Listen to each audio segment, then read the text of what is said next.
Olá, boa noite para todo mundo. Sejam bem-vindas, bem-vindos e bem-vindes ao mais um encontro do grupo de pesquisa, o primeiro de 2026, dando sequência a um ciclo de discussões em torno do universo da infância em diálogo com a literatura.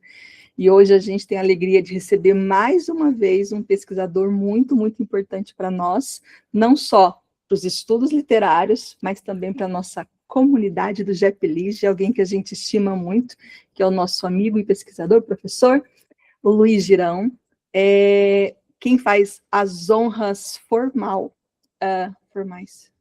é a Patrícia Romano, a líder desse grupo.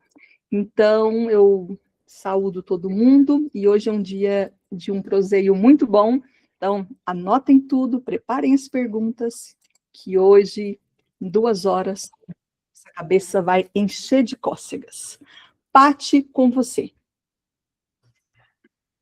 Pessoal, boa noite.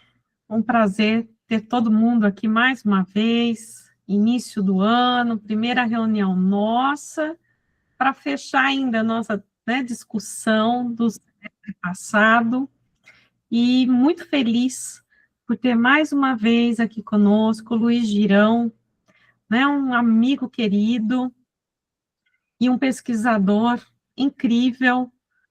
Então, eu já começo agradecendo em meu nome, em nome da Juliana, em nome de todos os componentes do GEPLIGE, pelo carinho que você tem, por nós e por estar mais uma vez aqui presente para falar agora, não é? Sobre um olhar para a literatura infantil a partir das discussões de Giorgio Agamben sobre a infância.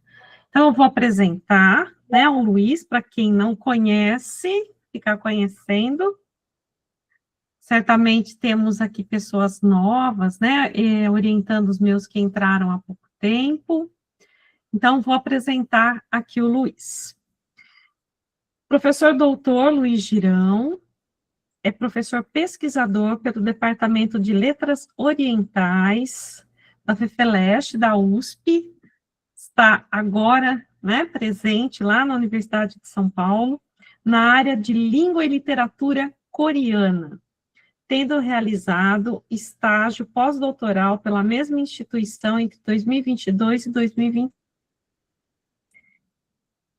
Girão escreve e orienta pesquisas no campo da literatura coreana, seja infantil ou adulta, bem como no campo da tradução literária.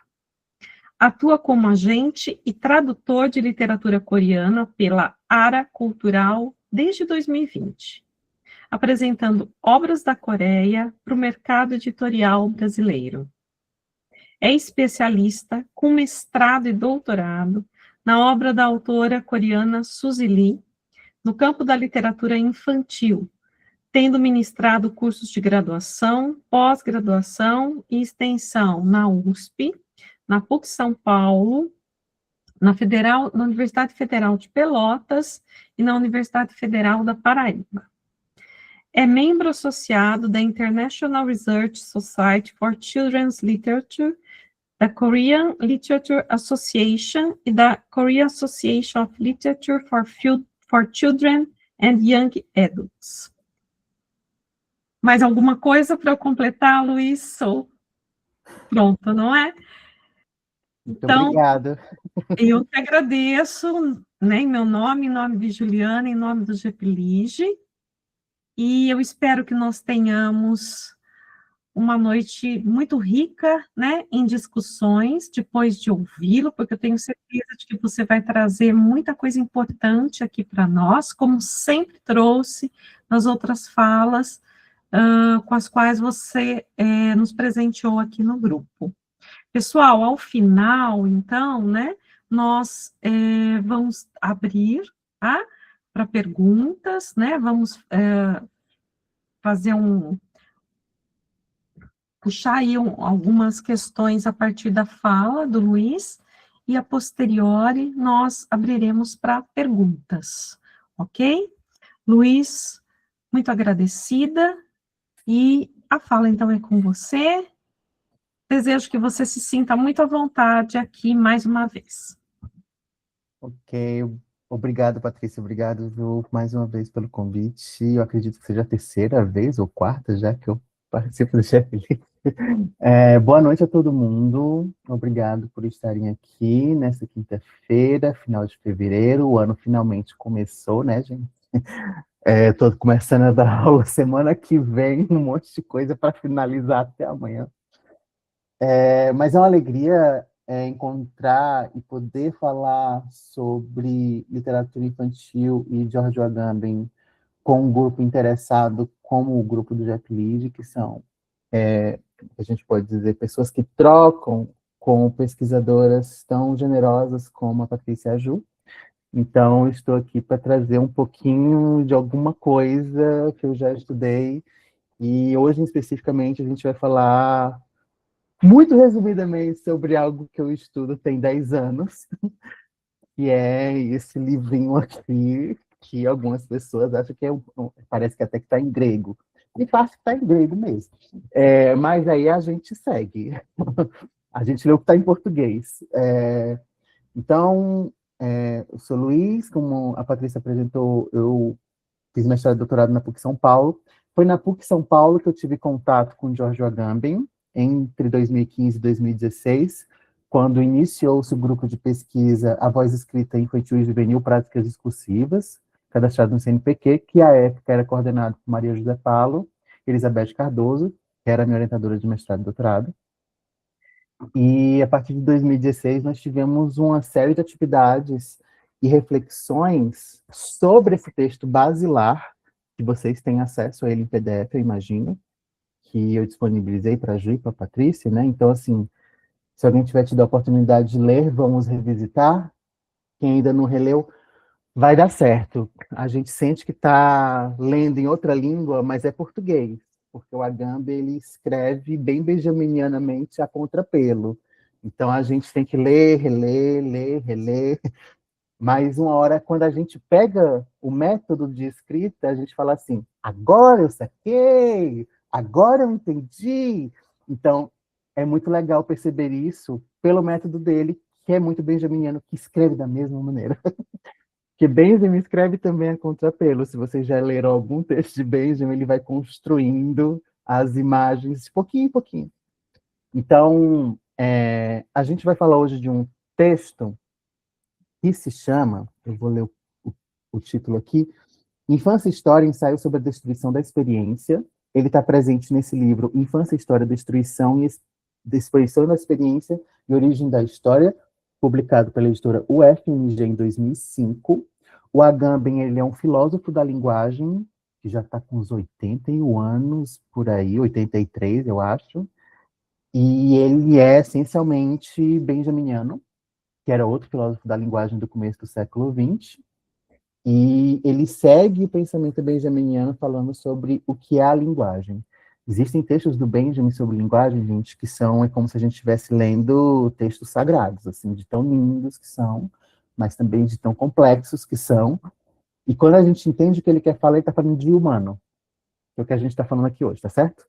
Então, eu quero começar a compartilhar aqui na tela. Ah, chegou para todo mundo? Tá certo. Então, esse título que foi sugerido pelas líderes do grupo, e eu acatei, eu achei um título muito, muito eficiente, que é um olhar para a literatura infantil, a partir das discussões de Jorge Agamben sobre infância, e aí a gente vai ter que pensar um pouquinho sobre a palavra infância aqui hoje, tá certo? Então, eu trago aqui já de cara essa imagem, que é de um livro pop-up do Katsun Komagata, que é um autor japonês falecido em 2024, se eu não me engano, ou foi no começo do ano passado, que a gente perdeu o Kamagata, que é esse autor que mexia com papel. As pessoas especialistas na área de infantil chamavam ele de engenheiro do papel. Isso, 2024, já tem 2 anos. Mas eu lembro muito bem das comunicações que eu tive com ele no Facebook, enquanto eu estava fazendo o doutorado, e ele ficava super animado com alguém do outro lado do planeta, lendo os livros dele, pesquisando, e eu tive essa felicidade de poder defender antes dele falecer, que foi algo que eu não consegui com a Angela Lago, que eu defendi depois que ela faleceu em 2017. Mas, enfim, nessa imagem que eu trago aqui do Coma Gata é de um livro intitulado Árvores, né? E esse livro, ele é um livro pop-up muito simples. Então a gente vê literalmente um cotoquinho surgindo no meio do livro, depois ele vai virando um tronco, depois ele vai ganhando galhos, depois ele ganha folhas, floresce, fica bem cheio, depois ele outona, depois ele inverna, e aqui a gente tem a imagem dele invernado. Ou seja, ele perdeu as folhas e ele é um papel dobrado no meio do livro. O que é que ele faz, né, esse pop-up com a gente, enquanto a gente está lendo as palavras e as imagens, com que a gente vai atrás de tocar. E por que eu estou falando de tocar? Porque o tocar é muito importante para o que a gente vai discutir hoje. Vamos ler aqui Benjamin, que é a essência do Agamben, tá certo? Nesse texto que está num livro chamado Obras Escolhidas, volume 2, 87, do ano que eu nasci, Rua de Mão Única. Esse texto, o Benjamin diz o seguinte, entre várias coisas lindas que ele diz nesse texto. As crianças formam o seu próprio mundo de coisas. Um pequeno mundo inserido num grande. A gente consegue ver essa imagem? Consegue, né? Elas criam o seu próprio mundo de coisas. Olha a pequenez. Um pequeno mundo inserido no grande. Agora vocês imaginam o tamanho do mundo das coisas, né? Aí eu volto lá para o Camelo, que veio aqui, né, o Francisco, que falou sobre, né, essas miniaturas benjaminianas da primeira fase desse ciclo de palestras, né? Então, eu vou continuar. Dever-se ter sempre em vista as normas desse pequeno mundo quando se deseja criar premeditadamente para crianças. Gente, se isso aqui tivesse escrito como uma tatuagem, todo mundo que quer escrever livro infantil, ia só sair livro maravilhoso nesse mundo. Não ia sair tanto livro que a gente lê e fala assim, ai, acabou, próximo. Entende? Se todo autor de livro infantil tivesse tatuado, deveria ter sempre em vista as normas desse pequeno mundo, num grande, quando se deseja criar. Aí vem premeditadamente, ou seja, todas as intenções, desejos, conceitos, preconceitos, que vão em cima na criação de um livro, que às vezes fica um livro ruim, ou que às vezes é um livro de uma leitura só. E que a gente fica muito triste quando a gente termina de ler um livro e fala assim, perdi 10 minutos aqui. Ou terminei de ler e falei, não senti nada. Essa eu acho que é a pior experiência de todas, já que a gente está falando de experiência. Seguindo, e não se prefere deixar que a própria atividade, ou seja, com tudo aquilo que nela, que é a criação, requisito e instrumento, encontre em si mesmo um caminho até elas. Então, assim, eu falei, Benjamin escreve um pouco difícil, mas quando a gente vai pegando as imagens, a gente consegue ver o todo. Então, aqui, a gente já tem o quê?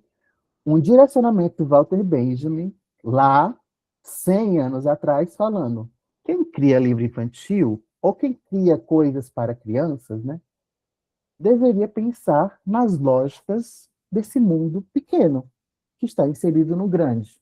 Não partir do mundo grande para achar que entende do pequeno.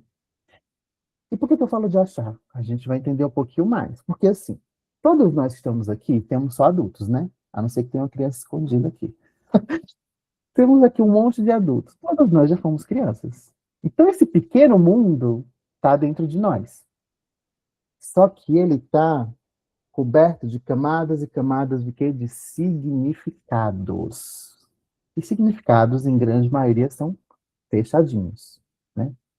A gente fala isso. Bola, todo mundo vê a mesma coisa.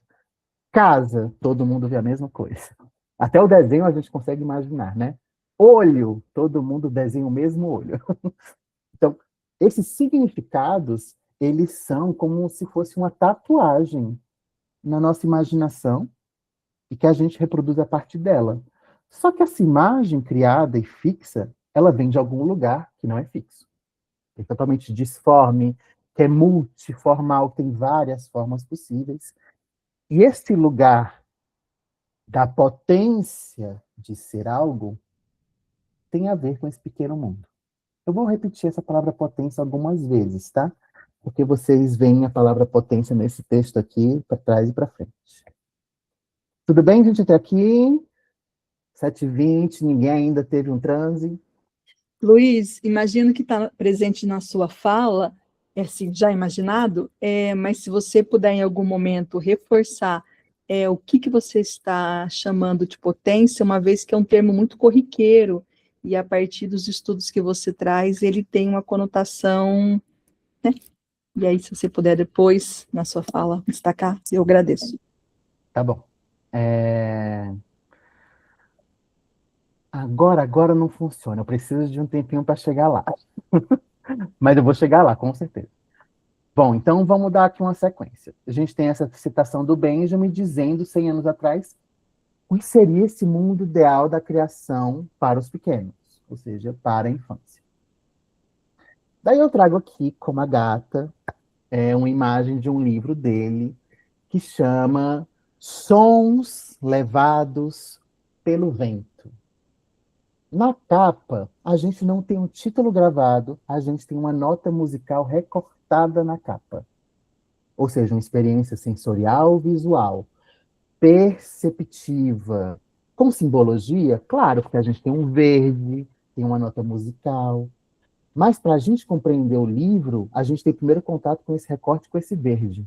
Ou seja, olha as regras do pequeno mundo, aquilo que vem primeiro antes dos significados, tá? Ou seja, o que é que existe de energia, de potência criativa? Quando eu falo energia, eu estou falando da base da potência. A energia daquilo que pode ser, certo? Eu vou desenvolver isso.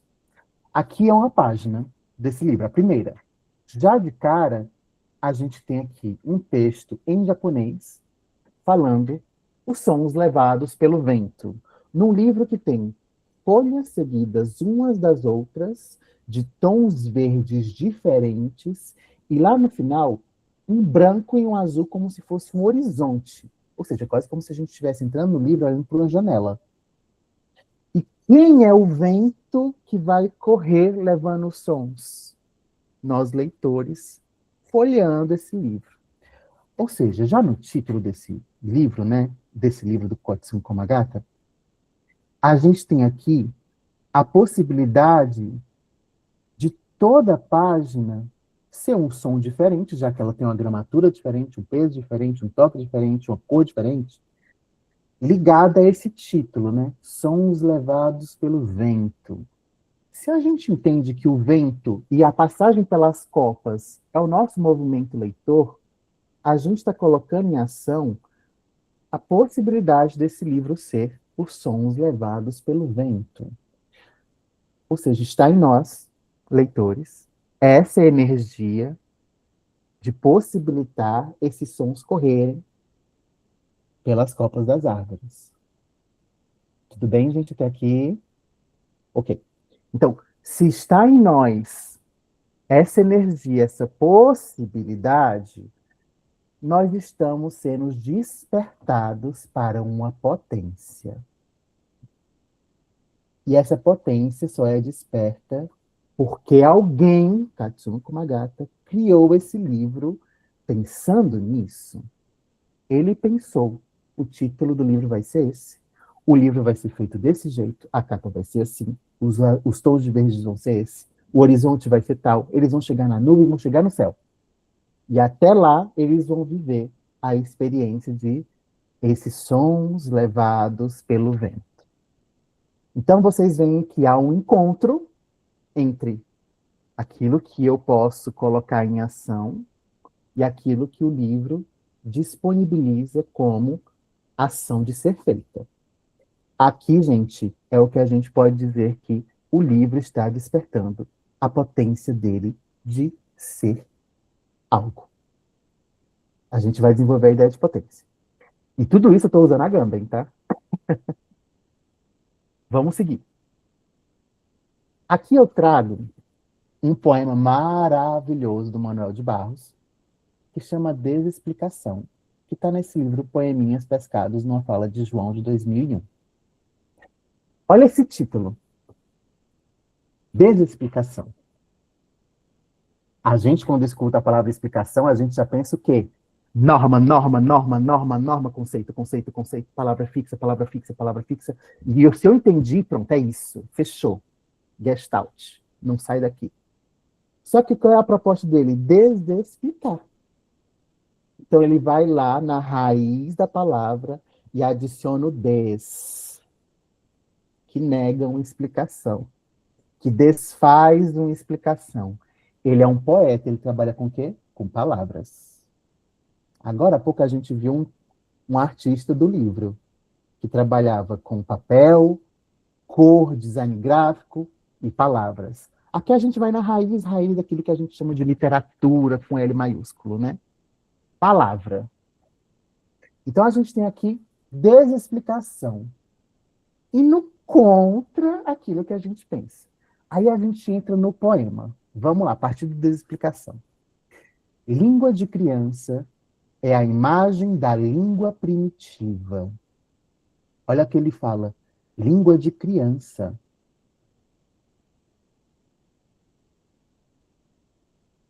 Pensem aí. Língua de criança. Criança que ainda não aprendeu a falar. Pá, pá. Né? Ela está ali se comunicando com o som. Ela faz aqueles balbucios dela, né? Ela está ali numa linguagem que é primitiva. Ela está reagindo aos sons que ela ouve, que ela não compreende. Ela não compreende o que ela está ouvindo. Um bebê de 2 meses entende algo que a gente fala? Não entende. Uma criança de 1 ano já está repetindo aquilo que ela vai o quê? Ouvindo na repetição. E ela mimetiza. Só que antes dela formar palavras, ela tem a língua primitiva, que é a língua da criança.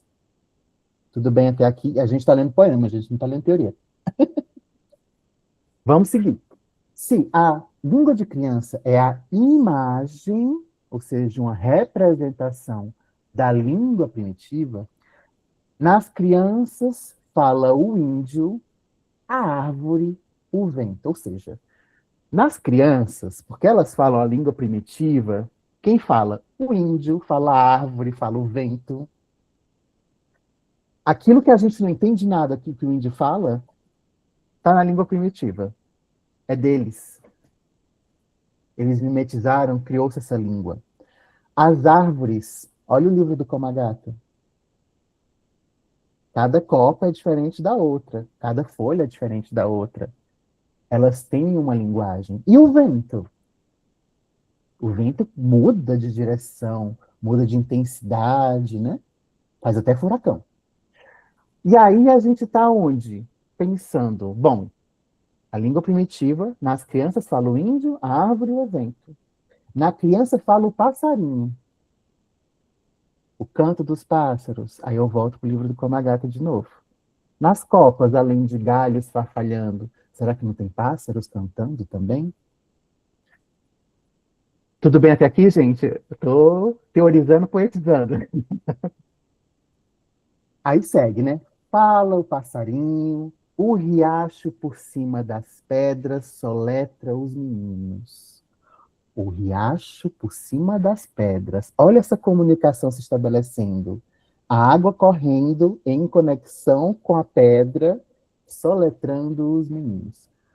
Aqui, a gente poderia facilmente ir a um texto do Walter Benjamin que chama Da Linguagem das Coisas à Linguagem do Homem. Esse texto ele é magnífico. Eu não lembro agora a data, mas ele está na minha tese de doutorado. Mas esse texto, ele é esse muito basilar para a gente entender o que é que o Benjamin entende de filosofia da linguagem. Porque lá ele fala que o candeeiro tem a língua dele. O pássaro tem a língua dele. A sombra tem a língua dela. Né? Então, nesse lugar primitivo, existe uma língua que desexplica coisas. Vamos seguir. Na criança, os musgos desfalam. Olha o des aqui de novo. Desfazem-se. Os musgos. Musgos. Qual é o tamanho do musgo? Desse tamanho, né?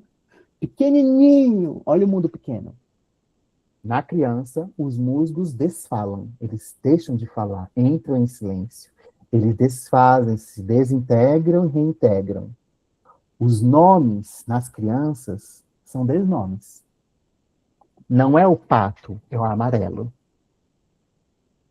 Não é a bola, é o branco. Não é o batom, é o vermelho. Certo? Os nomes são desnomes. O sapozão anda na rua de chapéu. Por isso as fábulas são maravilhosas na infância. Porque o mundo pequeno está em explosão. É aquilo que está na altura dos olhos da infância. Os homens se vestem de folhas no mato. A língua das crianças contam a infância em tati-bitate e gestos. Essa expressão, né, que é conhecida como onomatopeia, tati-bitate, né, é uma palavra criada para imitar balbuceio infantil, né? Tati-bitate, né? Eu gosto muito das palavras mamá e papá, né, que é essa repetição de um som próximo daquilo que as crianças compreendem como é a mamãe, é o papai, né? E elas repetem isso a partir do que elas têm. Elas têm o quê? Voz, e elas vão colocando cargas de significado ali, só que ainda não é. É uma energia potencial de ser. Tudo bem? Mais uma vez a gente está aqui só no poema, mas eu estou carregando a teoria por trás de tudo que eu estou falando, tá bom? Então eu vou seguir. Eu trago aqui um livro. Ai, tá quente aqui. Um livro pequenininho, que é desse tamanhozinho aqui, eu não estou com ele aqui, mas é do tamanho assim, do tamanho de um dedo polegar, que é um livro da Daniela Galante, que chama A Bailarina que Só Queria Desenhar. A gente já não vê um título aqui, né? A gente tem o quê? Um livro que ele tem esse formato retangular, que ele tem esse azul. Esse azul não é com a textura única, ele tem uma textura diferente. E ali no pontinho, embaixo, assim, que a gente pega como se fosse o canto direito inferior, tem uma pontinha meio bege, meio amadeirada, meio triangular, invertida. Se a gente olha, parece um lápis de cor. Vamos dar uma olhada no livro. A gente abre a primeira página, a primeira dupla, a gente tem um riscado. Olha aquele personagem que estava na capa, o lápis de cor. Olha quem é que está protagonizando esse gesto do tati-bitate. Quem está protagonizando é o lápis de cor, mas não é simplesmente o lápis de cor, é o que ele pode fazer, que ele pode criar, que é um traçado em cima de uma superfície. Tudo bem, gente? Mais uma vez, estou olhando para vocês, está tudo certo? Tá bom. Viramos de novo a página. O ato maravilhoso de virar a página. Agora a gente ganha não um riscado sinuoso, a gente ganha um riscado subindo. Olha o gesto, Gina. Giramos e temos um rodopio. Para quem está acompanhando as Olimpíadas de Inverno, né, deve ter visto muita gente rodopiar por aí, né? Viva os patinadores. Então, temos aqui, né, um rodopio. Subiu, subiu, subiu. Aí, de repente, sai do espaço da página e volta. E a gente descobre que o livro se desdobra. Nesse se desdobrar, a gente percebe que aquilo que era, a gente achava que era um lápis, é a base de uma bailarina. Olha o título, A Bailarina que Só Queria Desenhar. Então a gente vê essa bailarina fazendo seus riscados com pés de lápis. Olha a desexplicação aqui. O lápis é uma bailarina, gente? O lápis não é bailarina. O lápis é um objeto no mundo feito de madeira. Tá? Que a gente tem a grafite ali, que a gente tem, né, as cores. Seguinte. E o livro vai se desdobrando e mostrando essa bailarina à distância, não mais com aquele riqueza de detalhes que a gente tinha no começo, de ver o lápis de cor. Agora a gente vê o quê?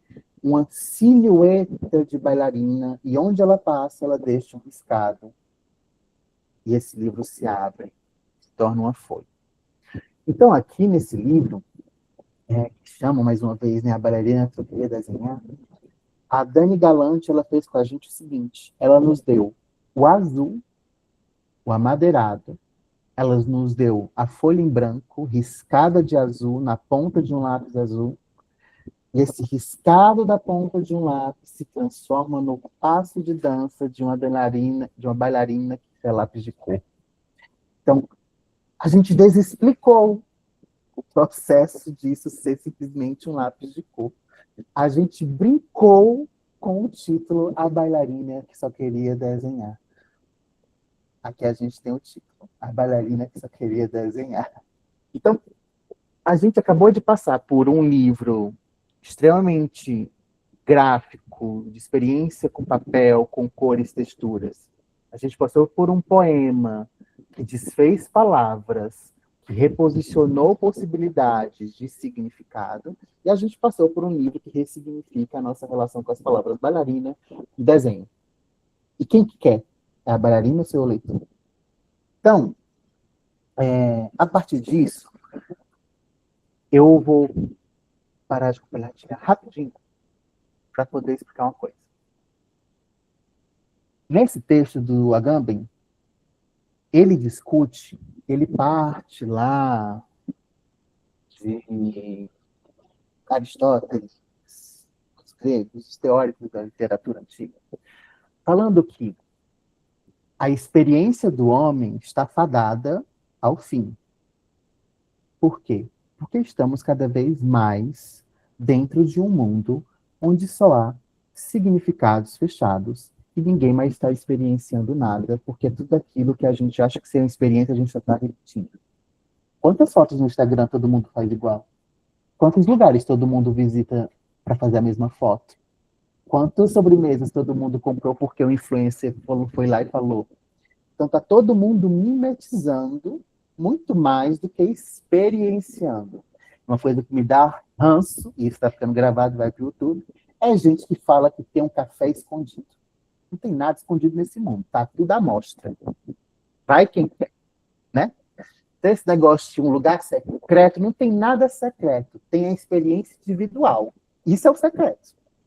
Sem isso, você só está mimetizando. Quando alguém diz que é secreto, você vai fazer igual. Então, assim, isso que o Agamben começa discutindo é que a experiência do homem está fadada a virar coisa do passado. Olha o título do livro, Infância e História. Existe um extremo, que é a infância, e existe o outro extremo, que é a história. Quando entra para a história, fica fixo. Virou palavras que todo mundo vai saber.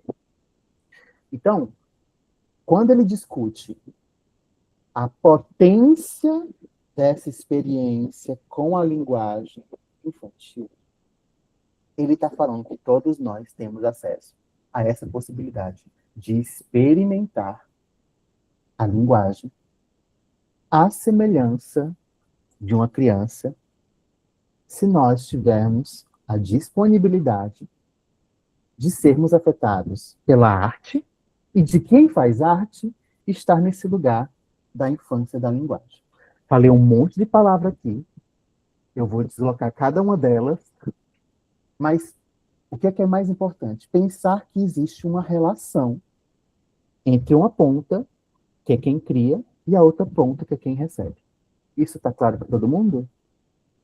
Nós aqui somos potenciais criadores e potenciais receptores. Já libero, Márcia, já libero. Então, se a gente tem essas duas pontas, existe algo que conecta essas duas pontas, que é a humanidade. Isso aqui é um homem, um sujeito, e aqui é um humano, outro sujeito. Os dois têm a mesma base de infância. Os dois vêm desse mesmo lugar da experiência primeira, de experimentar algo no mundo, de botar a mão na areia e botar depois na boca. E a mãe fala, não! Mas essa parte de botar na boca é a descoberta. De botar o dedo na tomada. E alguém fala, não! Mas a descoberta do choque é única. Né? Então, assim, todos nós temos essa raiz. Só que nós estamos inseridos nesse mundo de regras e de comportamentos que devem ser repetidos. Então, quando alguém, que é o artista, cria a possibilidade de nós reacessarmos esse lugar dessa essência infantil, dessa essência da experiência primeira, dessa experiência primordial, é um momento mágico, de pura imaginação. Mas eu desenvolvo melhor. Diga, Márcia.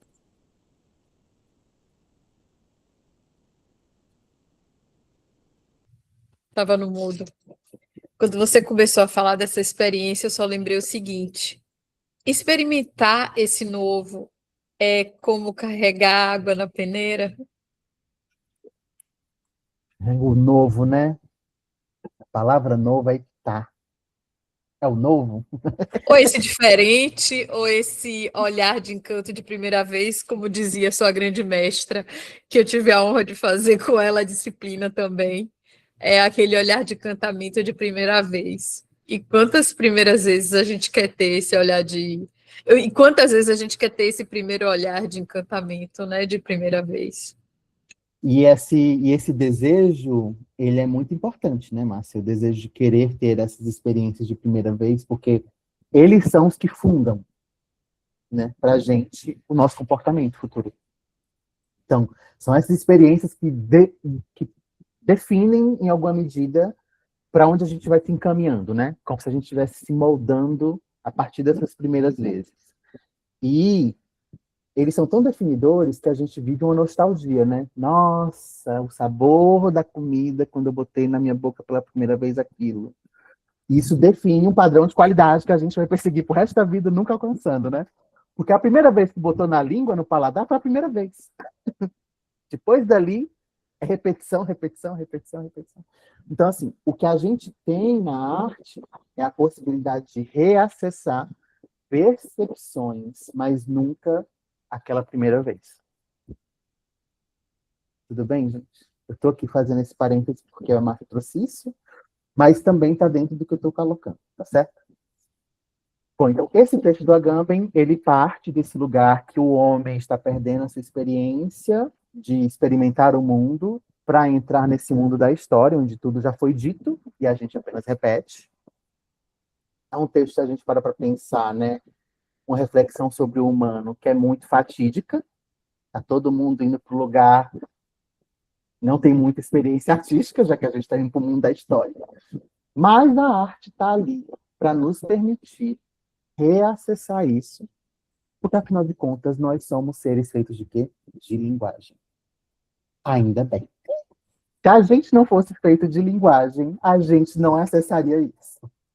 Então, agora a gente começa um passo a passo bem importante. E aqui eu quero compartilhar uma tela nessa apresentação, que é resultado da produção de um esquema que foi elaborado lá em 2016 pelo grupo de pesquisa Voz Infantil e Juvenil Práticas Discursivas, pela professora Maria José Paulo, pela Marina Fius e por mim.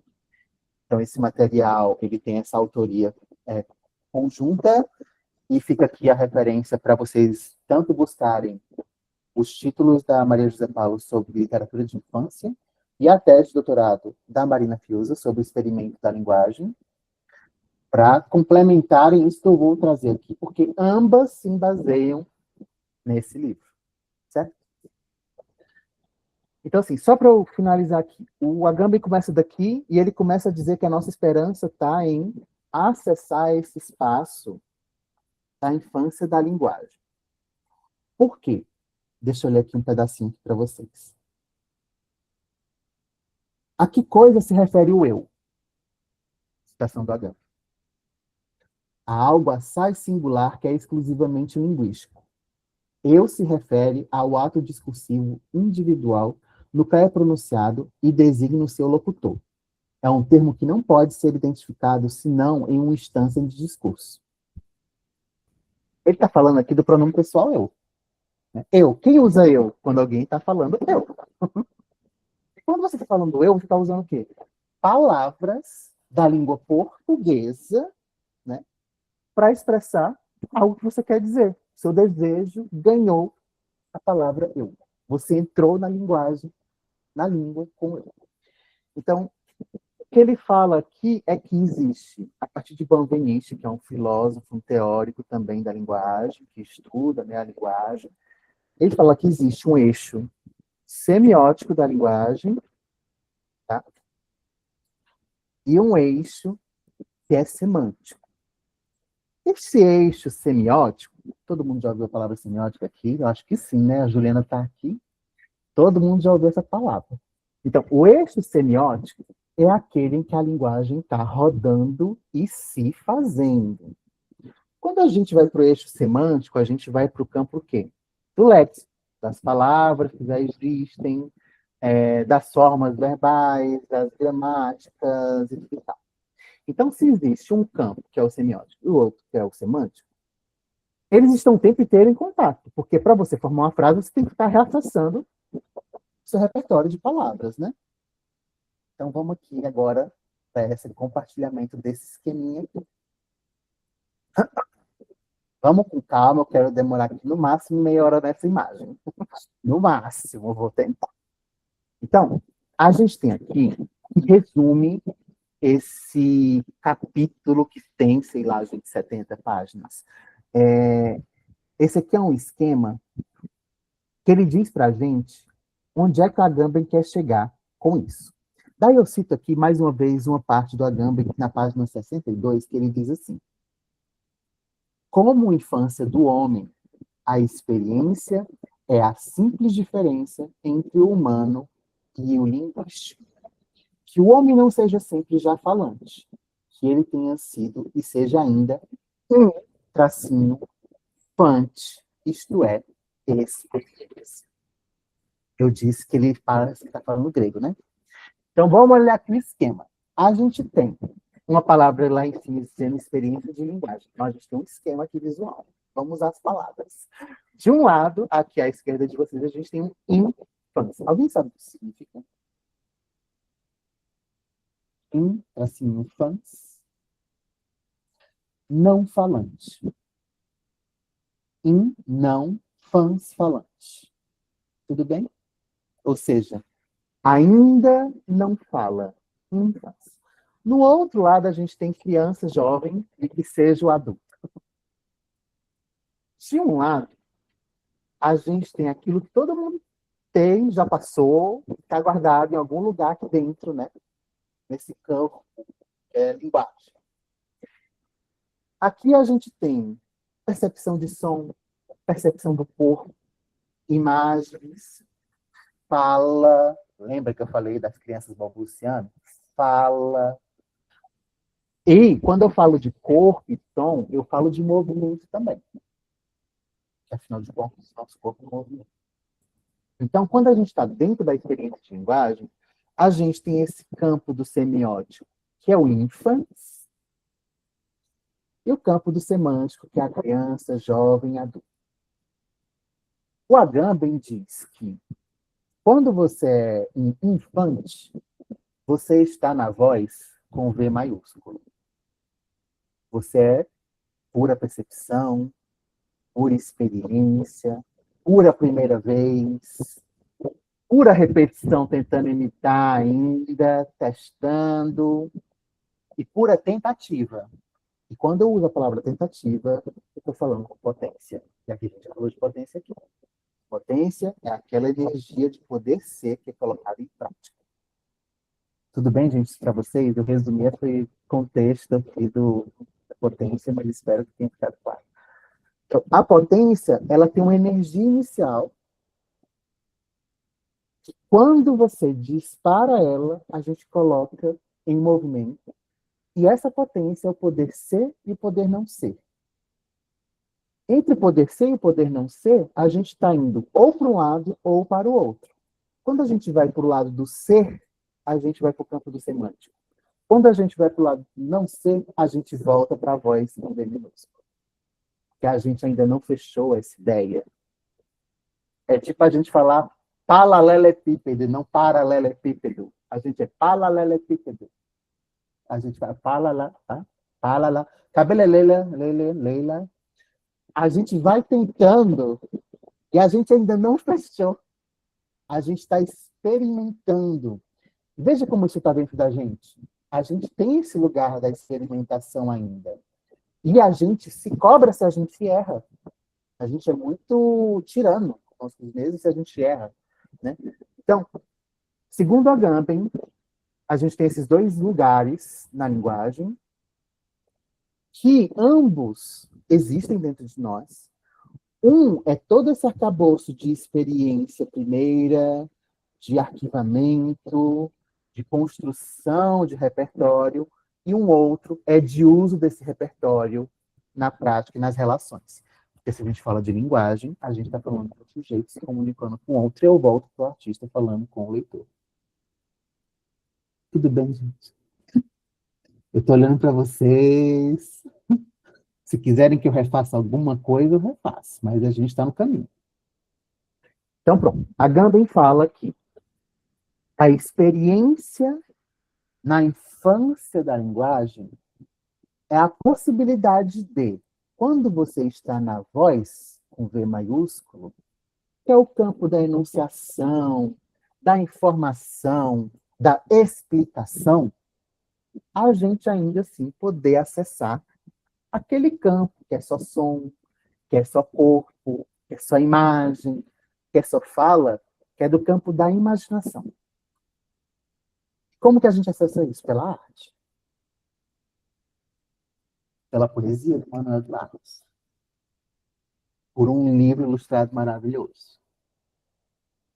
Eles estão nos dando, a partir de palavras que existem, a possibilidade de reacessar esse espaço de experienciar novamente.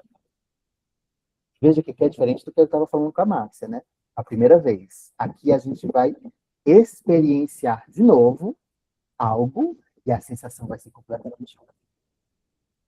A gente tem aquele repertório anterior da primeira experiência como base, mas a gente está experienciando de outra maneira.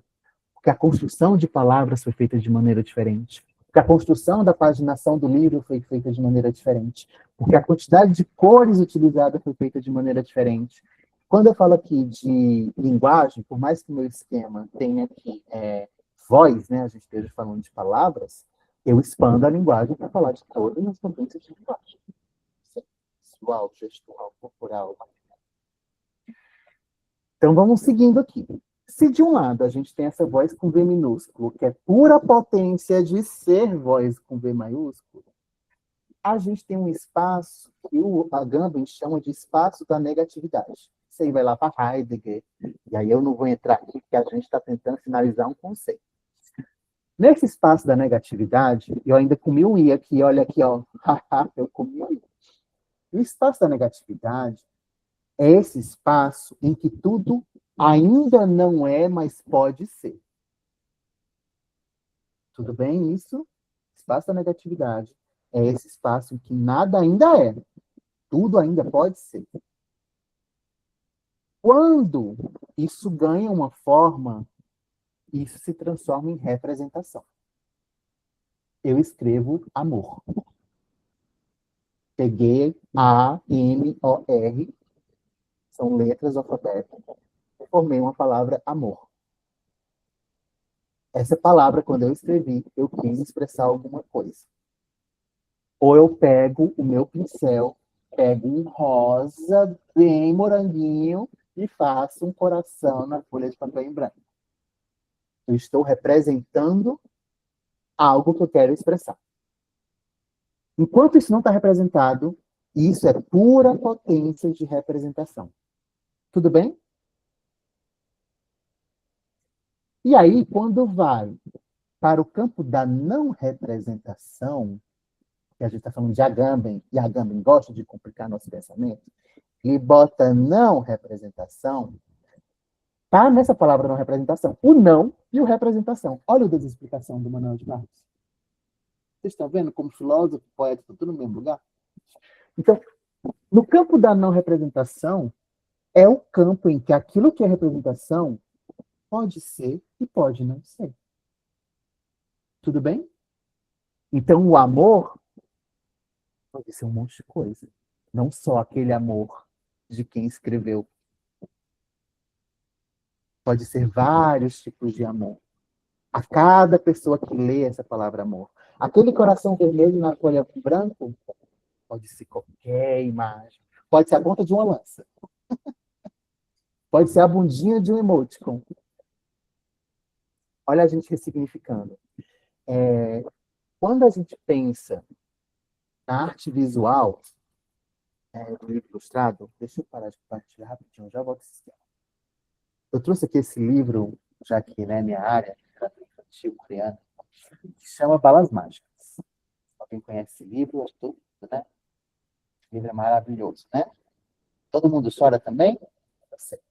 Então, aqui tem uma página, depois que ele coloca a terceira balinha na boca, a descrição dele para essa balinha é assim. Ó. Ficamos juntos a tarde toda, nananã. Daí ele coloca uma bala assim. Hoje vou dormir chupando bala. Escolha a mais tristonha de todas, exatamente como me sinto. Daí a gente tem aqui, né, essa bala, que é exatamente igual à textura da barba do pai dele. Então, o que ele vai ouvir? Aí a gente tem um livro fazendo isso com a gente. Ó. Tô conseguindo ver? Eu sei que deve estar invertido para vocês. Né? Mas diz assim, ó. T, T, T, A, T, A, amo. Tudo bem? Aí continua. Te amo, te amo, te amo, te amo, te amo, te amo, te amo, te amo, te amo, te amo, te amo, te amo. Mas até chegar no te amo, te amo, te amo, a gente teve que te amo, amo. A construção dessas palavras, nós leitores, que sabemos as palavras, tivemos que experienciar a construção dessas palavras. Vocês viram o que o artista está fazendo com a gente? Ele está nos colocando nesse espaço da potência de ser e ser não. Porque o tu poderia ser simplesmente o T, poderia ser simplesmente um T. TA, o que poderia ser um TA? Te-amo, o que poderia ser o te-amo? Aí, amo, aí a gente fecha. Mas enquanto a gente não fecha, a gente está experienciando a construção disso. Tudo bem que aqui é bem literal o que eu estou explicando para vocês. Mas vocês encontram isso em todo santo livro ilustrado maravilhoso que existe nesse mundo. E aqui no Brasil, principalmente. Então, essa experiência que eu trouxe aqui para vocês, ela é muito material disso que eu estou explicando. E eu trouxe outros exemplos aqui na minha apresentação. Mas é interessante pensar como nós, leitores, todos adultos aqui, tivemos que ir construindo essa sonoridade, lendo a palavra impressa ali naquela ilustração.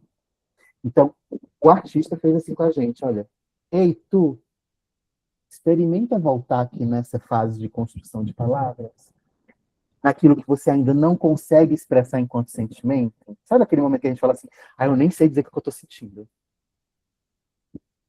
Infância da linguagem pura. É quando a gente nem percebe, mas a gente está nesse lugar.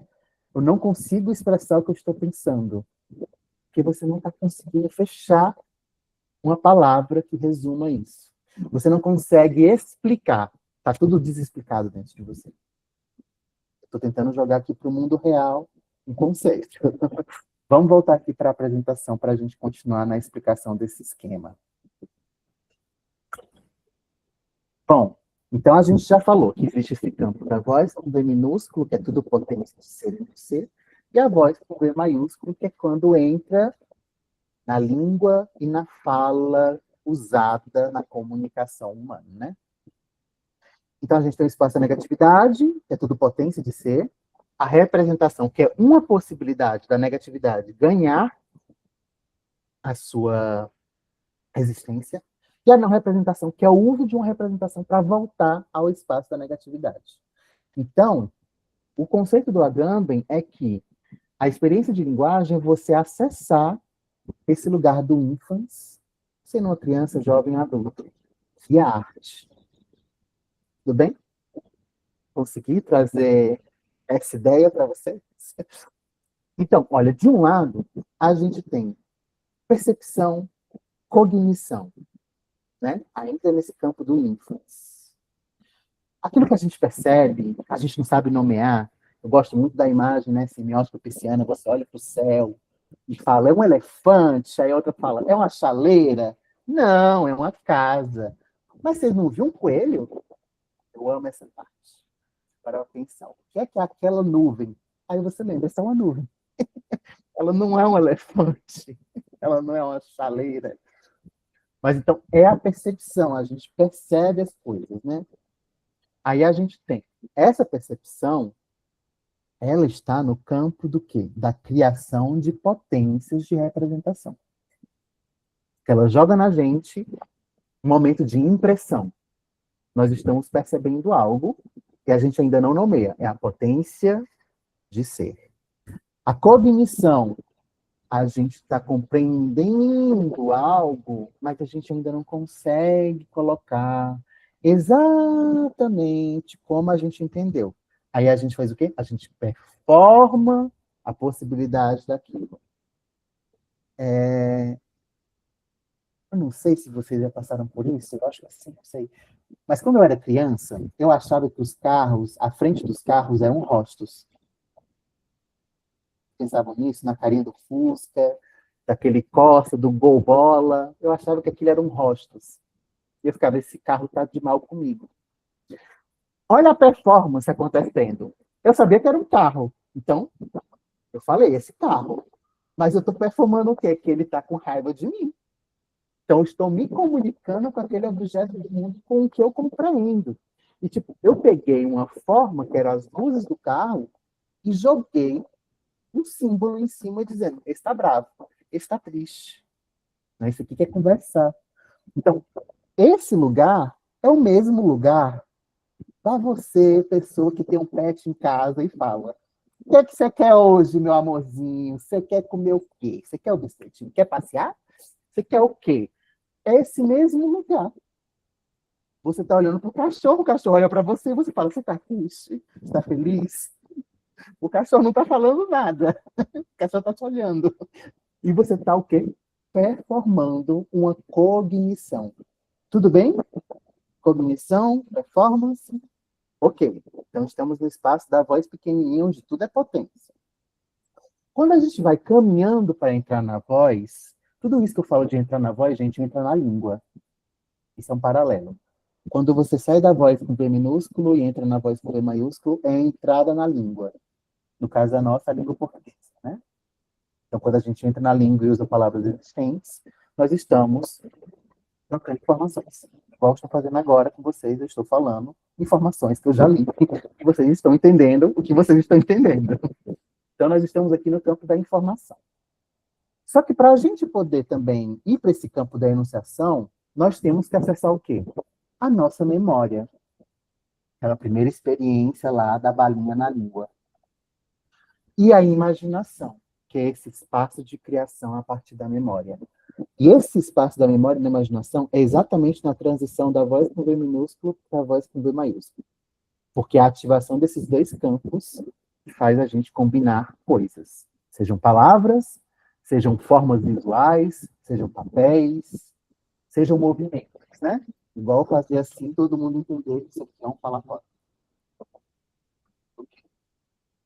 Ou fazer assim, todo mundo achar que isso aqui pode ser um pato. E, enfim, nós estamos no campo da enunciação. Da enunciação é aquilo da expressão. E veja que tudo isso que a gente está usando em alguma medida está no campo da língua verbal, né? Vocal visual. E a enunciação, quando eu trago aqui, ela vai para além. Ela sai do campo linguístico verbal e vai para todas as coisas possíveis. Então, nós temos, de um lado, o campo do significante que o Benveniste estabelece, que o Agamben desenvolve toda essa gama, e o campo do significado. Então, quando nós estamos falando de experiência na infância da linguagem, é nós, sujeitos, podermos acessar essa infância da linguagem de novo.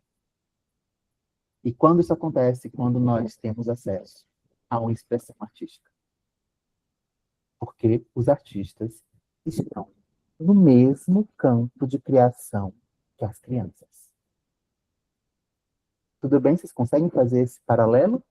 Porque se o artista cria para a gente aquela potência de experienciar algo, ele está num campo do infans. Porque ele joga para a gente a possibilidade de reacessar esse infans, essa infância da linguagem. Esse lugar onde a informação que chegou a mim traz som, traz corpo, imagem, fala símbolo e a enunciação. E a gente ressignifica isso. E a gente ressignifica isso. E a gente ressignifica isso.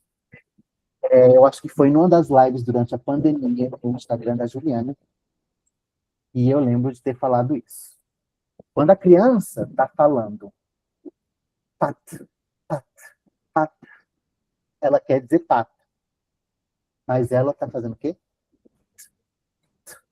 Ela está repetindo o som das consoantes que impactaram a audição dela.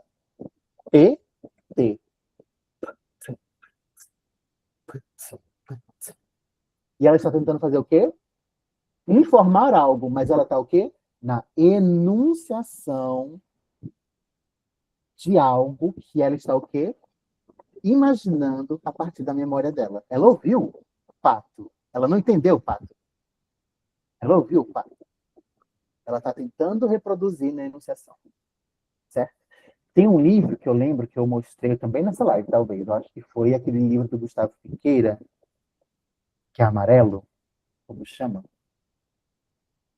Que é da Pulo do Gato. Não. Isso, Nanão. Pronto. O Nanão, além do título, né, maravilhoso, é uma tentativa de dizer não, não. Né? Há uma tentativa. O Gustavo Piqueira, ele faz um personagem, que inclusive tem aqui. Isso, Patrícia, isso aí. Tem isso aqui, ó, que eu comprei na época do lançamento. Bonequinho de madeira que veio junto com o livro do Nanão. Olha essa fórmula, gente. A forma do Nanão. Ele é uma forma visual amarela.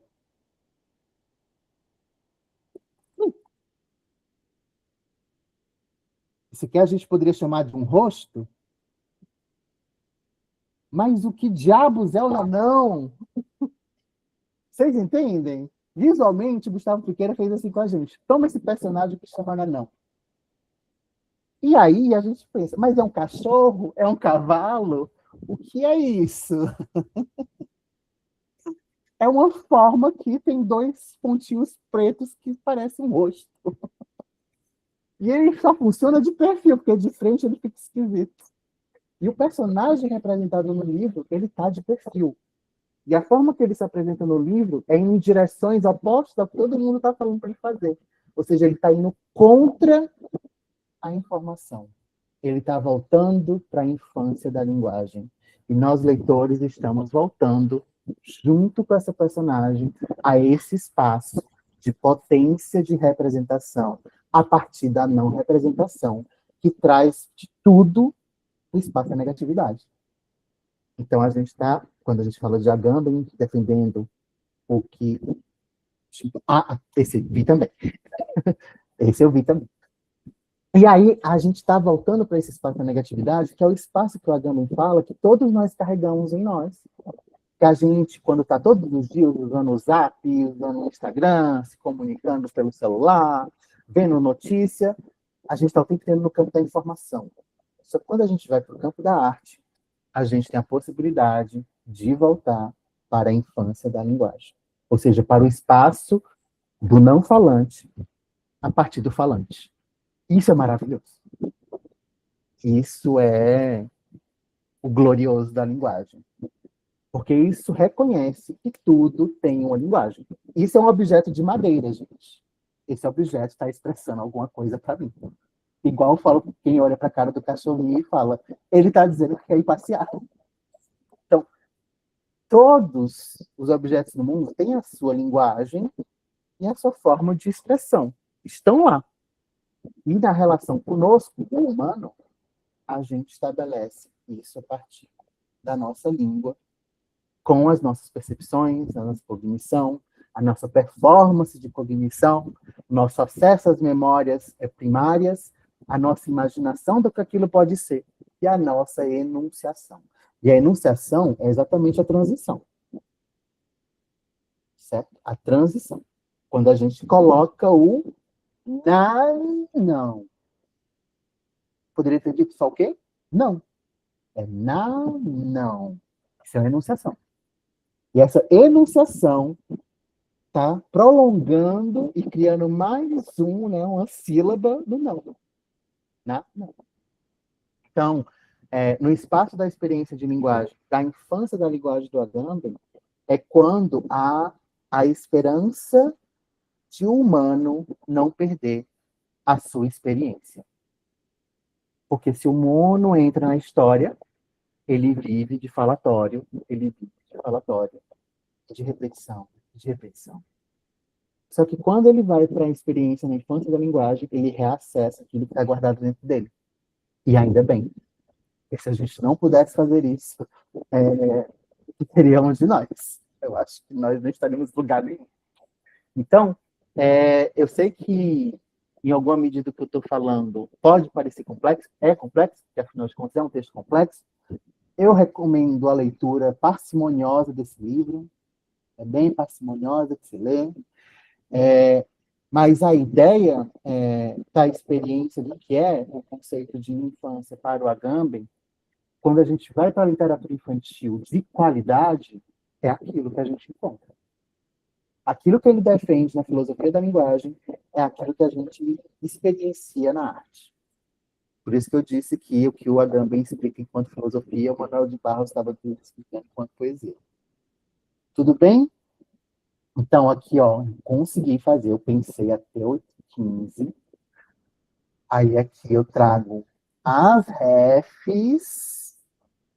Eu usei esse capítulo do livro do Agamben e o Rua Mônica do Benjamin. Eu esqueci de referenciar o livro do Manuel de Barros, mas é isso.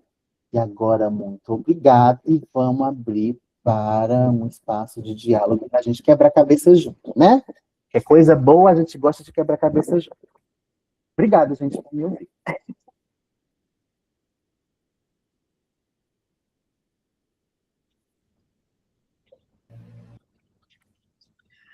Luiz, muito obrigada, né? Mais uma vez, você trazendo aqui para nós uma discussão que é extremamente dura, né? Porque como você iniciou dizendo, o texto do Agamben, em princípio, né? Ele vem com uma certa dureza na compreensão teórica, né? E ao trazer a partir de exemplos, inclusive daquilo com que, né, a maioria trabalha, que é a literatura para as infâncias, né? Você tenta fazer com que a gente experiencie, né, essa teoria dura. E eu acho interessante o paradoxo disso, né? Porque enquanto eu lia o texto do Agamben e ouvindo você agora, me veio muito aquela sua fala para nós aqui da trilogia das margens, né? Como é difícil a gente fazer esse retorno, né? Para uma infância, para essa linguagem da infância, né? E a gente percebeu isso quando você fez aquela análise para nós dos 3 livros da Suzy Lee, né? Inclusive já no gesto de abrir, né? A sombra, né? Que abre assim? Isso, que abre ao contrário, né? É o som. Inclusive no da sombra. E eu estou vivenciando isso com o água, né? Então, assim, como a gente vai né, como o Agamben mostra, como a gente vai perdendo, né, essa capacidade de experienciar a linguagem da infância e a linguagem que deveria ficar na gente, né? Como a gente vai perdendo essa liberdade, a gente vai ficando muito presa às questões informativas E aí a gente vai ficando pobre, como, né, lembra o Benjamin, né? Pobre É de uma experiência. Uhum. pobres de experiência, né? E eu gostei muito de você ter começado, inclusive, com o Komagata, né? Komagata. Isso, Katsun Komagata. É porque eu acho tão desafiador, né? Tomar contato com as obras dele, justamente porque o pouco que eu conheço dele é de um trabalho de leveza, né? Mas é uma leveza ao mesmo tempo dura. E aí, ó, dura no sentido da gente se permitir, né? Então, aí eu lembro aquela minha fala, né, logo após a finalização da sua, de que me parece muito paradoxal, né? A gente trabalhar com algo que deveria estar preso ainda em nós, né? A gente não deveria perder, mas a gente vai perdendo, infelizmente, e agora com essa questão das mídias, né? Desse absurdo da reprodução sempre é mais do mesmo, né? Sem contar o logaritmo, né? Você começa a ver assim, uma comida, e você vê várias iguais, elas são as mesmas, né? Então é como você disse, não tem nada escondido, tem da gente se permitir a descoberta, né? Assim como o Agamben vai trazer também a questão da viagem, e o próprio Benjamin traz, né? As máquinas fotográficas, o celular é que experiencia, a gente não se permite mais, né?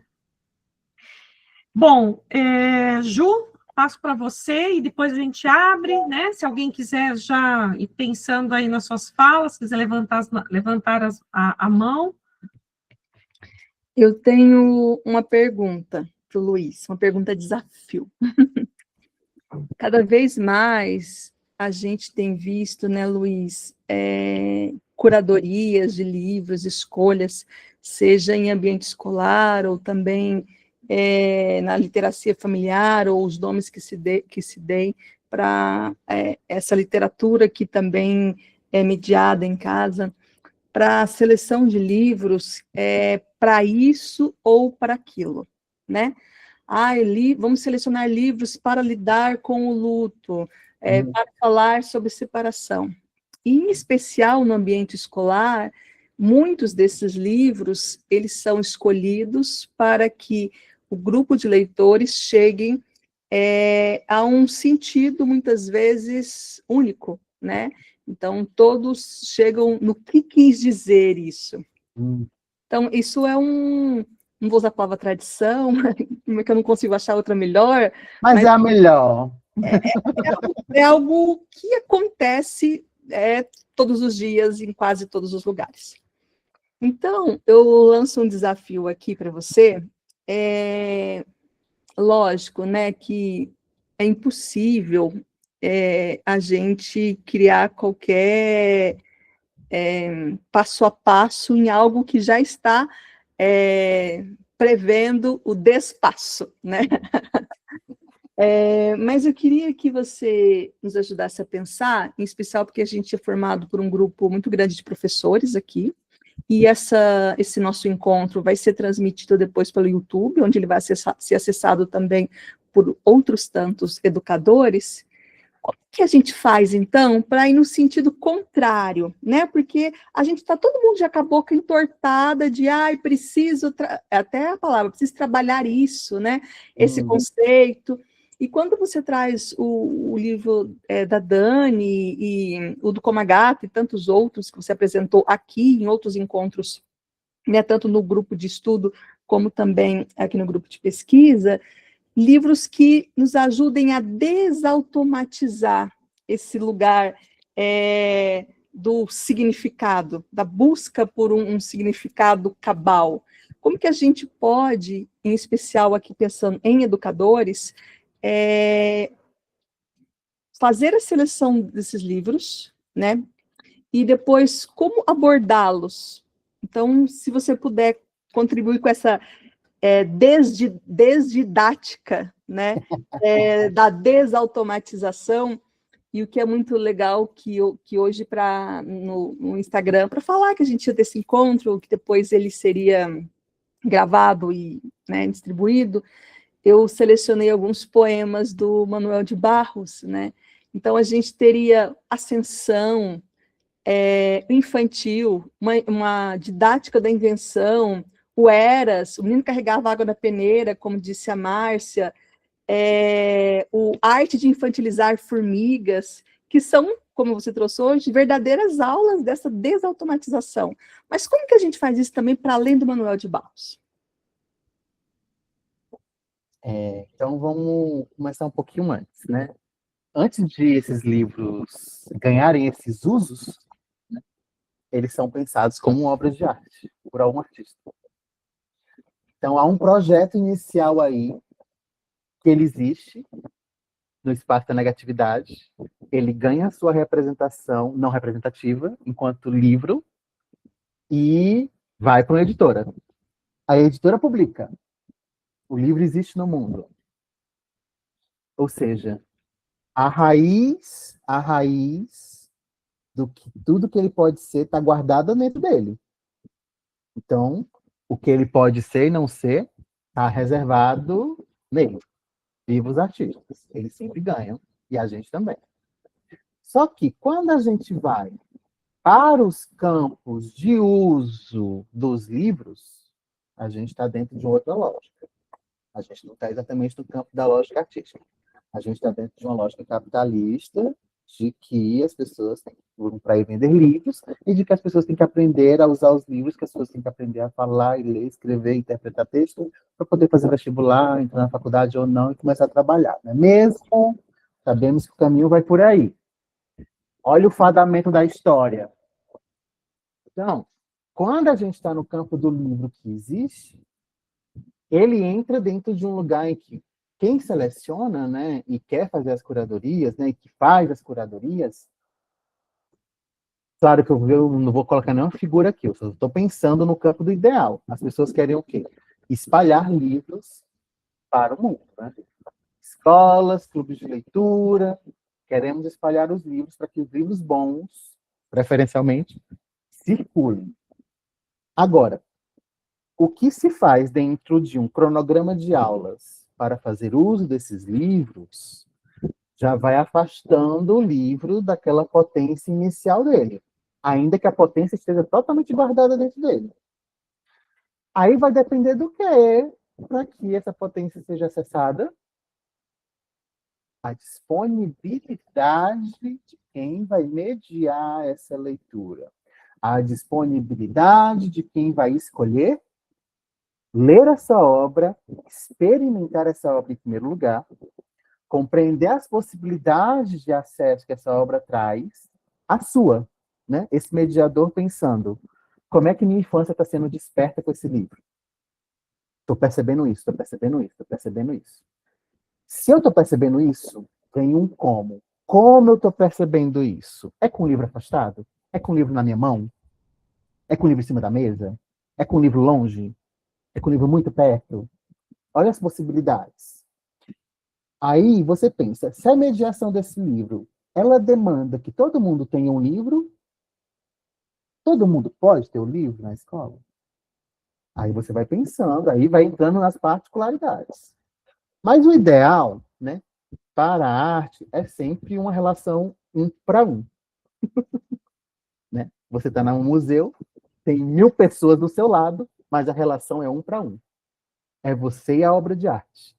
É ela te mostrando e você lendo. Não importa se tem 15.000 pessoas à sua volta olhando a Mona Lisa, que é desse tamanho. Você está vivendo aquela experiência 1 para 1. Então, um livro que chega numa escola ou num clube, ele foi selecionado para, olha, estou compartilhando isso com você. Se você faz uma mediação, e essa mediação, ela contempla você trazer perguntas que foram disparadas pela sua percepção, você vai abrindo caminhos para que todo mundo também possa expandir, poder experienciar esses caminhos. E se há espaço também para que esses leitores que estão recebendo a mediação também possam interferir e trazer as deles. Um exemplo maravilhoso disso são os livros de imagem. Os livros de imagem têm um título e boa sorte para cada um. Então, os livros de imagem, eles te dão um título. E aí, A fulana vai chamar a personagem de Maria, a outra vai chamar de Ana, a outra de Cleonice. E aí, é o nome de quem se não tem o nome da personagem? É um tipo de livro que permite acessar as potências que estão todas guardadas. Agora, se o mediador vai verbalizando a leitura dele, ele está encerrando a potência daquele livro. Não estou dizendo que esse livro vai estar encerrado para sempre nessa leitura, porque esse leitor pode reacessar esse livro em casa, na biblioteca, em algum lugar. O livro vai estar sempre com a potência dele guardada para você, um para um, se relacionar e descobrir e reacessar esse lugar. Então, Ju, eu fico pensando que é realmente de quem vai fazer essa mediação, o projeto dessa mediação. E esse projeto, ele tem que ter muito a ver com que essa voz infantil do mediador entendeu. Nossa, eu descobri isso, eu percebi isso, eu questionei isso enquanto eu estava lendo. Por que não tentar trazer isso? E aí, até você chegar no significado final, luto, você questionou outros milhões de coisas, e o luto vai ser uma das coisas no final de tudo. Claro, temos todas as limitações de tempo de uso, tempo de aula, nananana, mas aí é realmente sempre da descoberta um para um. O mediador que tem que perceber isso. Eu sei que existem, por exemplo, quando livros que fazem parte de planos de governo, por exemplo, né, eles vêm com o guia de leitura. Nem sempre toda pessoa que escreve guia de leitura está desperta para isso, né? Às vezes a pessoa só quer encerrar o livro naquilo. É livro sobre relação do pai ausente. Ou da mãe ausente. Esse é um livro sobre mãe ausente. A gente está falando disso nesse livro? Não. A gente vai descobrindo todas as potências desse livro e a gente fala, vale, não tinha mãe, né, quando terminou o livro. Eu sabia que tinha um pai, mas cadê a mãe desse menino? Aí, se você encerra nesse tema, você está impedindo de descobrir que, por exemplo, um dos principais temas desse livro é uma criança tímida que tem dificuldade de se relacionar. Ele se comunica com o cachorro dele e brinca de bola de gude sozinho. E no final do livro, que é o contrário oposto, ele pergunta para outra criança, quer brincar comigo? Até você chegar no quer brincar comigo, você foi descobrindo que essa criança interpreta o sofá, o cachorro, os sentimentos do pai, o chiclete que ele masca, ouvindo o som das memórias da avó, e ele começa a ouvir as folhas dizendo tchau, o outono está acabando, o inverno está chegando. Ou seja, você vai ouvindo as possibilidades dessa personagem e você vai percebendo isso, porque o livro está falando assim, agora percebe isso, agora percebe isso. Entendeu? Não. Vamos agora ressignificar. E nesse ressignificar, você está lendo a potência do livro que o artista falou. Estou entregando aqui a infância da linguagem materializada num livro para você. Agora, se você é um mediador que abre isso para o leitor, é uma coisa.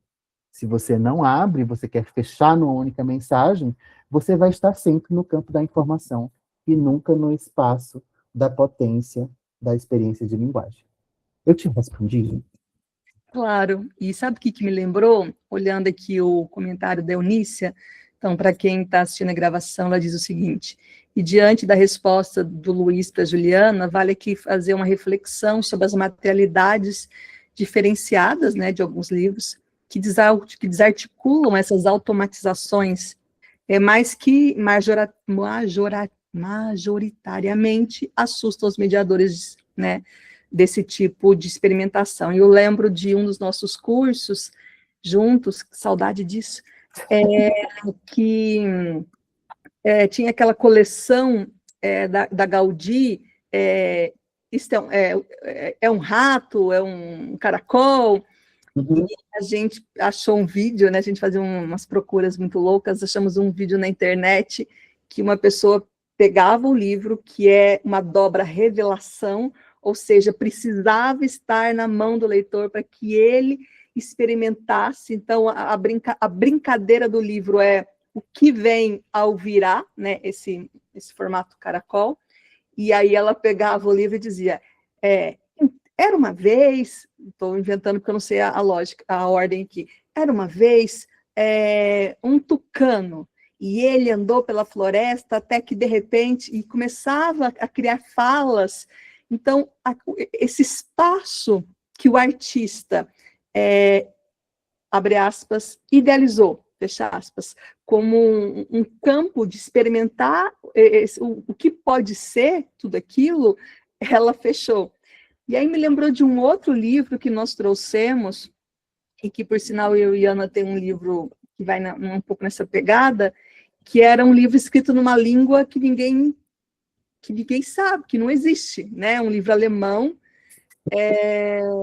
E aquilo eu acho que é o maior exercício, né, de desautomatização de... É o Codex Serafinianos?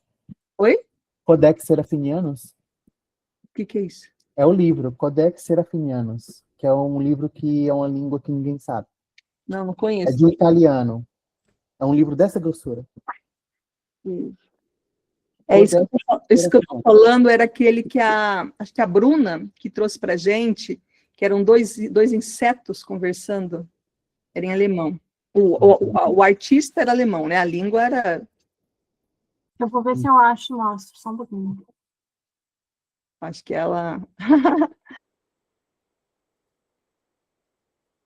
Te mutou, Ju. Desculpa, a Márcia queria fazer comentário. Isso, a Márcia. Tem uma pergunta da Eunícia antes. Desculpe, Márcia. Oi, gente, cadê a pergunta? Aqui, ó. Caso fosse possível, eu adoraria que o Luiz compartilhasse os livros que ele selecionou pensando no argumento. Ah, tá.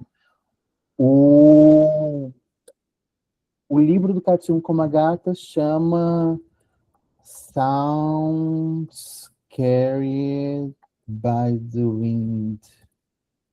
Katsun Komagata. Eu acho que escrevi errado. E o segundo, o que você mencionou ter ao lado, o Balas Mágicas, da Bequiná. Esse livro? Ela está sem som. Mas seria esse? Esse é o livro que tem do meu lado. E depois foi o livro da... sim, eu conheço esse livro, Ana. Conheço esse livro, sim, é verdade. Conheço. É A Bailarina que Só Queria Desenhar, da Dani Galante. Foram esses livros que eu trouxe e o poema do Manuel de Barros. Eu acho que foi só isso. Deixa eu olhar de novo na apresentação. Foi só isso, gente. Não trouxe mais que isso.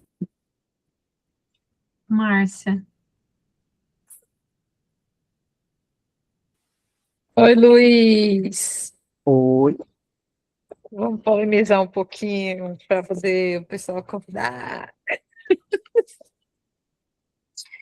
Luiz, quando a Ju te fez uma pergunta, a primeira coisa que você começou falando foi o livro é uma obra de arte.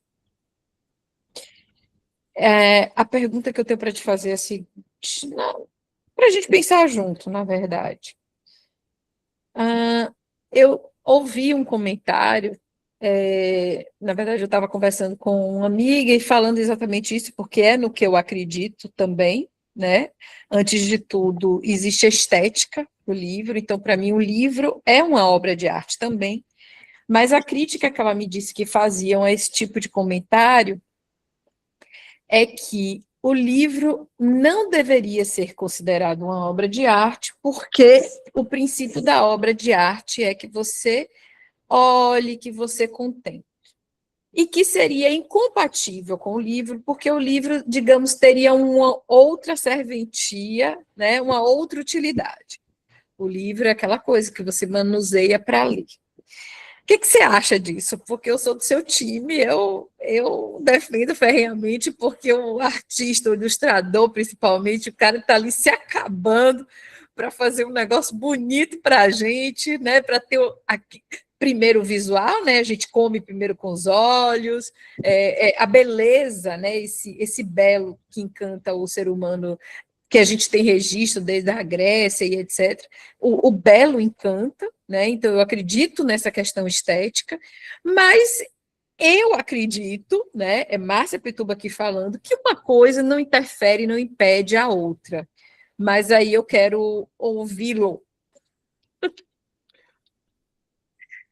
Tá com tempo para ouvir as palavras de Hegel? Se tiver, aí a gente discute. Eu começo daí. Se tiver com tempo para ouvir as palavras de Hegel, eu dou aqui 1 hora disso. Se não tiver, a gente resume do seguinte. Se você entende assim, tudo bem. Eu entendo de outra maneira. Eu gosto que você falou, eu sou do seu time, eu também sou do seu time.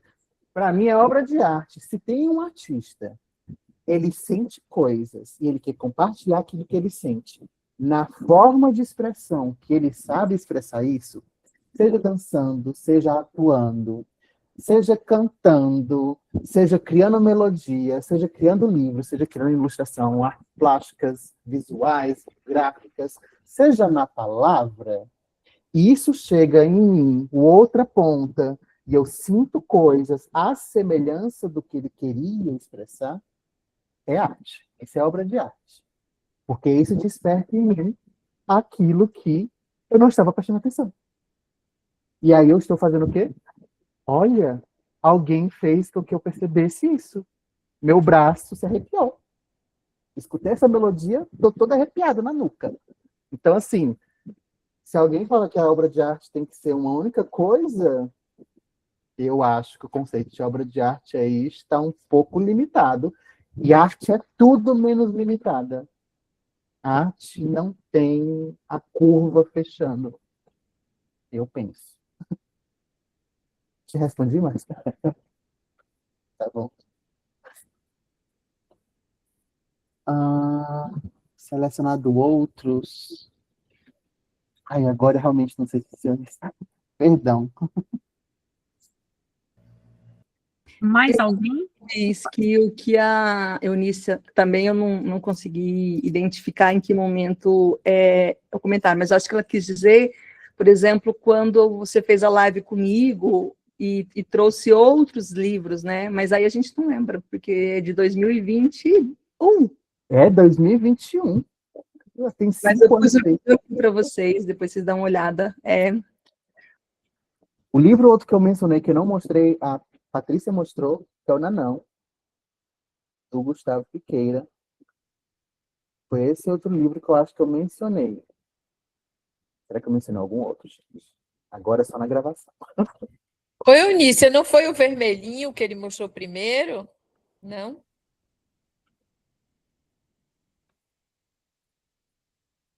Eu mostrei um vermelhinho? O vermelhinho é o do Agamben, Ah, é o do Agamben? não é? Não, não é esse? Então. Mais alguém? Gente, desculpa a carteirada do Hegel, mas é porque quando alguém vem falar para mim que arte é só uma coisa, eu preciso... Já ouviu a palavra de Hegel? Hegel tem 2 calhamaços para pensar arte. Um deles é só para pensar literatura. Aí, a gente tem que voltar. Vamos falar da ética. Vamos falar agora de tragédia. Vamos falar agora de drama. Vamos falar, enfim. E isso é depois que ele fala de quê? De música, de estátua, de artes plásticas, de dança. Aí você... Sim. Ô, Luiz, assim, se você quiser botar uma estátua, as 3 graças da novela na sua casa, e você só quiser ficar olhando, você pode só olhar. Se você quiser dançar com elas, você dança. Se você quiser ir para a cama com elas, você bota na sua cama e vai. Eu não entendo essa questão do só contemplar. Eu acho que contemplar é bacana também. Quando a gente pega, a gente tem cuidado com o livro, né? E isso é uma coisa que, inclusive, a gente fala muito. Eu sempre falei muito no meu curso de especialização, né, com as pedagogas. Olha, a criança, naturalmente, ela vai rasgar, né? Pelo manuseio, ainda não tem o cuidado, mas o jeito de pegar no livro, a gente vai ensinando também como fazer, né? O passar das páginas, etc. Mas eu acho que é a forma de arte mais democrática que existe, porque você pega, é seu, você manipula ali, você faz como você quiser, você bota de cabeça para baixo, de cabeça para cima, você bota no chão, a criança pula, ela deita, ela bota em cima dela. Então, assim, eu acho que é o primeiro contato verdadeiramente com obras de arte que, inclusive, vão te ensinar depois como se portar no museu. Que ali você vai contemplar um outro tipo de arte que é uma forma diferente. Mas assim, eu penso que você manusear, você não profana esse livro. Muito pelo contrário, eu acho que você sacraliza, porque você reconhece que ali tem uma obra de arte, não sei se eu estou me perdendo, mas assim,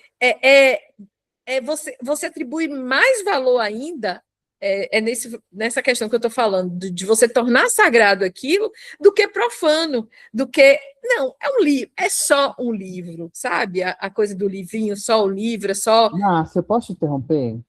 Por favor. Seguinte, eu vou um pouco contra isso que você estava falando agora no final, porque também é a Agamben quem fala que a arte está aí para a gente profanizar. Então, o que é a profanação segundo o Agamben? É a gente ir contra o que o padrão está estabelecendo. A Patrícia mostrou um livro da Suzy aqui que chama Água.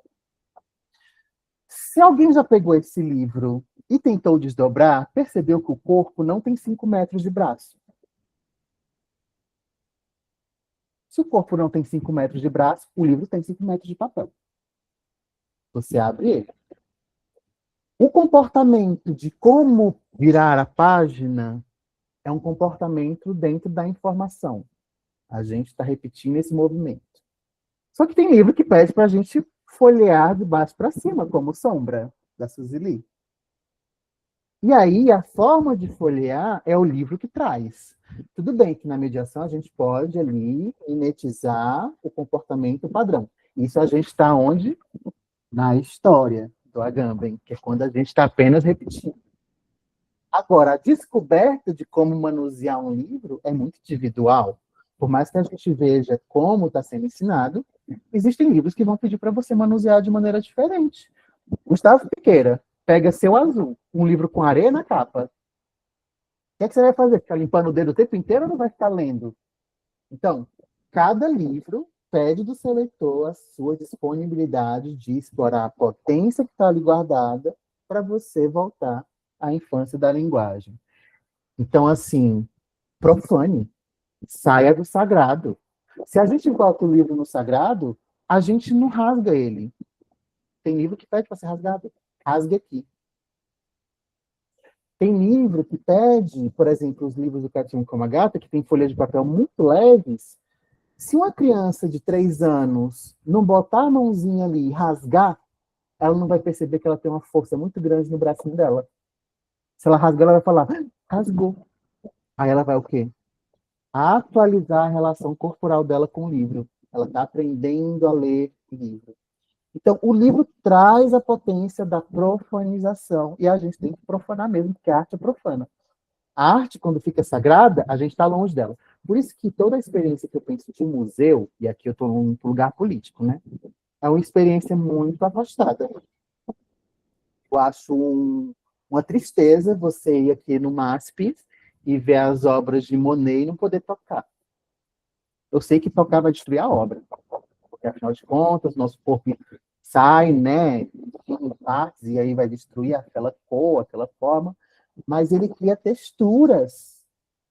E quando a gente vê, é a gente criança. Olha, mas não pega. Mas a gente quer pegar. Porque está fazendo assim para o nosso olho, ó. Me toca, me toca.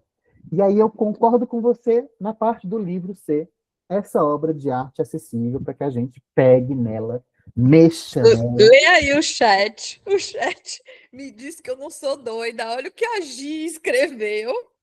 E eu gostei da Ju, ela precisa de 2, porque um fica no sagrado e o outro vai pro Eu não tenho nenhum aqui guardado, todos eu profanei. Mas eu acho que uma coisa importante, a gente precisa caminhar para o fim, mas para deixar uma pulguinha dessa discussão, que eu acho que o que a Márcia traz para a gente poderia desdobrar em tantas outras horas como isso. Eu acho, gente, que a gente precisava, assim, ter no nosso cronograma, né, Paty, assim, o Luiz, sei lá, uma vez por mês. Porque é tão bom ouvi-lo, assim, isso instiga tanto o pensar. Mas eu acho que um ponto aí que a Márcia trouxe, e que isso fica para um outro momento, até mesmo para amanhã no grupo de estudo, né, que a gente vai discutir um pouco sobre isso, que é uma defesa muito grande que a literatura precisa ficar no campo apenas da fruição, da contemplação. Que a partir do momento que eu vou, em especial dentro do universo escolar, na busca por significados, um trabalho com a linguagem, com as linguagens, né, muitas vezes identifica isso como um posicionamento meramente estruturalista, que está olhando para a obra só para reconhecer os seus efeitos de sentido. Então, isso é isso para significar aquilo outro. Então, eu acho que existem os dois extremos, né? Sim, é necessário, como você trouxe, né, todo esse tempo de experimentar como se abre, o que eu faço com isso, que é uma contemplação, que não necessariamente é, né, um corpinho caladinho, quietinho, e também essas possibilidades de significação, mas que isso não necessariamente é uma aula de isso quer dizer isso é uma assonância porque há uma repetição, mas isso é conversa para um outro dia. Então, a Paty já vai encaminhando a gente para o fim, porque o Luiz tem um compromisso daqui a pouquinho. Então, Paty, retome a palavra e já pede para o Luiz voltar todo mês. Acho que todo mês ele não vai poder. Infelizmente, né, Luiz? Bom, então, se ninguém mais, né, gostaria de se manifestar, eu vou agradecer em nome meu e da Juliana e de todo o pessoal que está aqui também, dos que não estão, mas que provavelmente assistirão a posteriori. Por mais esta vez, e queremos que você venha a outras, Luiz.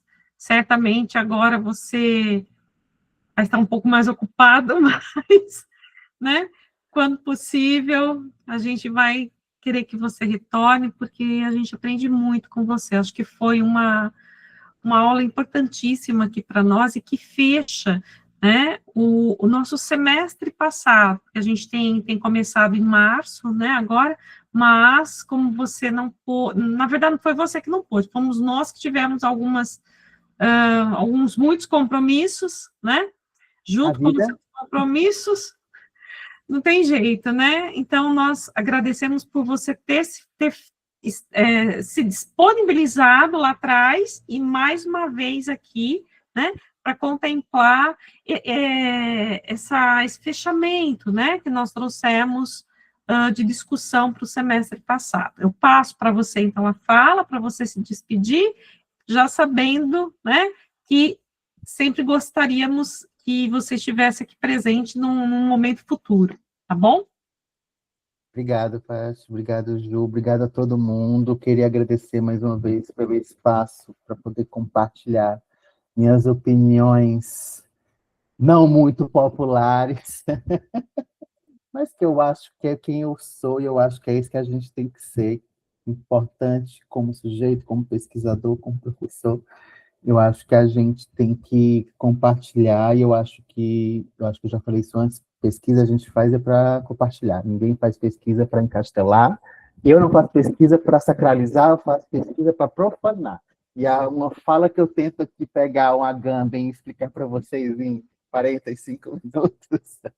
Eu estou profanando Agamben com muito desejo e com muita felicidade, na verdade, porque é isso que a gente faz, a gente estuda para compartilhar, e quem escreve para que a gente pense junto e vai expandindo. E eu acho que espaços de grupo de pesquisa, eles são muito importantes. Como a Paty falou, né, eu estou entrando agora numa jornada de que vai ter muito tempo para ficar em sala de aula, não tanto para poder vai ser uma jornada de herói. Mas sempre que eu puder, obviamente, eu volto aqui e fico feliz de encontrar vocês de novo.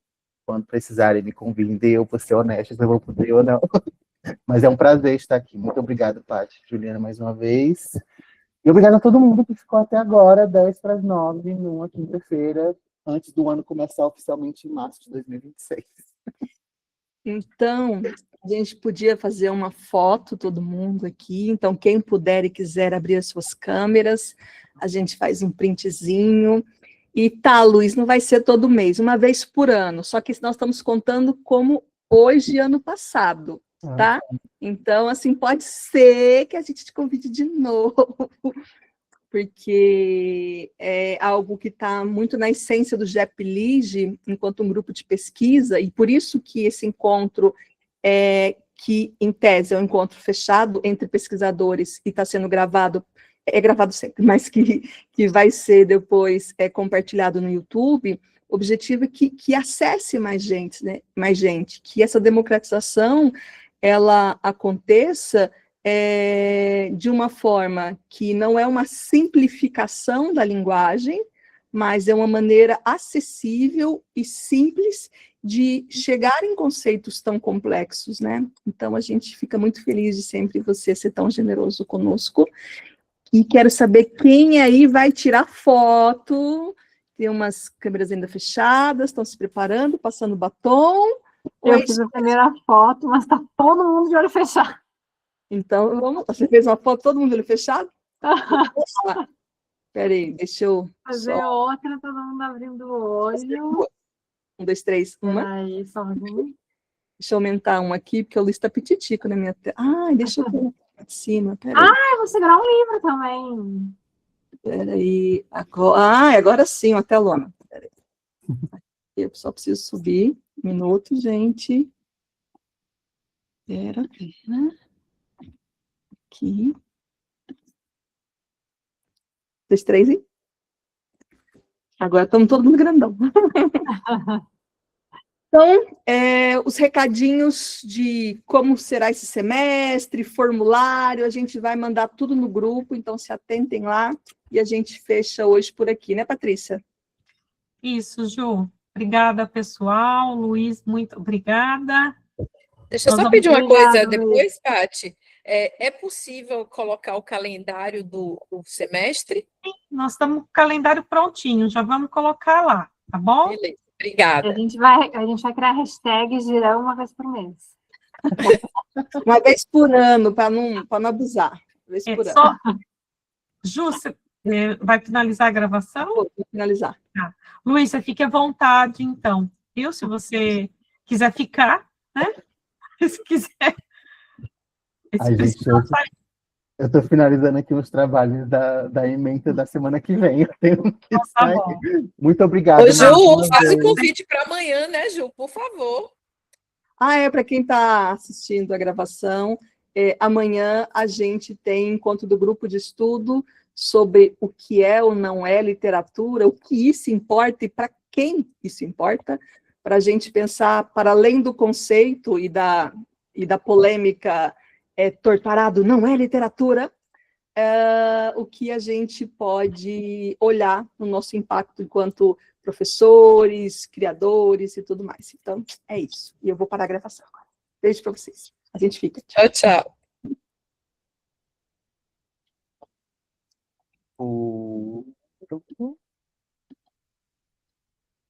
Gente, boa noite. Tchau, tchau. Obrigado mais uma vez. Até a próxima. Ainda tem reunião ou pode sair? Não, era para a gente